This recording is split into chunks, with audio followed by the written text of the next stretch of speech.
আসসালামু আলাইকুম। আশা করি সবাই ভালো আছেন। ইনশাল্লাহ আমি ভালো আছি। আজকের লেগা খিচুড়ি শেষ, 9টা 26 বাজে। আজকের লেগা খিচুড়ি শেষ। আপনারা যারা আমার পেজে সংযোগ আছেন তারা একটু শেয়ার করে দিয়েন, সবার কাছে যে পৌঁছে যায়। আজকের লেগা খিচুড়ি শেষ। এই যে এই কজন মানুষ খেয়ে শেষ করতেছি। এই যে এইসব, এই যে আজকের জন্য খিচুড়ি শেষ। এই যে কাস্টমার বলে দিচ্ছে। তা আগামীকাল সকাল 7টা 30 থেকে দোকান খোলা, রাত্র 10টা পর্যন্ত খিচুড়ি পাবেন। কিন্তু এই তো শিওর দিলাম যে রাত্র 10টা পর্যন্ত, অনেক সময় থাকে না, কিন্তু অনেক সময় থাকে না। তা আপনারা সবাই চলে আসবেন। এখন আছে ঝালমুড়ি, ছোলাবুট, ফুচকা, হালিম।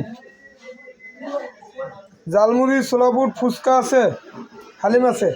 আপনারা সবাই চলে আসতে পারেন। তবে 11টা ধরে খোলা থাকে, এটি শিওর। ধন্যবাদ সবাইকে। সালাম।